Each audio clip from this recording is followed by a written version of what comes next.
Hello, আমি doctor মেহবুবুর Rahman, আপনাদের consultant orthopaedic surgeon. আজকে আমরা যে বিষয়টা নিয়ে কথা বলবো সেটা হচ্ছে হিল পেন, গোড়ালির ব্যথা।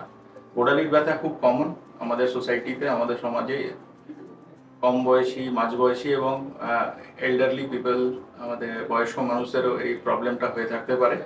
এবং গোড়ালির ব্যথা অনেক রকম হয়, অনেক কারণ থাকে। গোড়ালির তলায় ব্যথা হতে পারে, গোড়ালির পেছন দিকে ব্যথা হতে পারে। তো আজকে আমরা যে ব্যথার প্রবলেমটা নিয়ে কথা বলবো ওটা হচ্ছে গোড়ালির তলায় ব্যথা। যে স্যার আমার প্রবলেম পেশেন্ট কী নিয়ে আসে, যে স্যার আমরা সকালবেলা ঘুম থেকে উঠে পা ফেলতে পারি না, খালি পায়ে হাঁটতে গেলে প্রচণ্ড ব্যথা হয়, বেশিক্ষণ দাঁড়িয়ে থাকলে গোড়ালিতে ব্যথা হয়।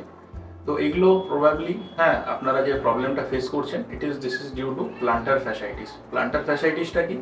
আমাদের গোড়ালির তলায় একটা পর্দা থাকে, যেটা over the time wear and tear হয়, ইনফ্লেমেশন হয়, এবং এগুলো কারণ, আন্ডারলাইন কারণ অনেক হতে পারে। তো আমরা যেমন এই পেন আর ইনফ্লেমেশনটাকে ট্রিট করবো, ইট ইজ অলসো ইম্পর্টেন্ট যে আমরা আদার আন্ডারলাইন কজেসগুলোকেও সাইমালটেনিয়াসলি ট্রিট করবো। তো আপনারও যদি এই প্রবলেম থাকেন, আপনি চিন্তা করবেন না, ট্রিটমেন্টটা খুবই সোজা। আপনারা আমার সাথে কনসাল্ট করতে পারেন।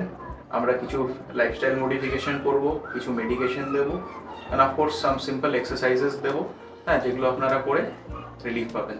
Thank you.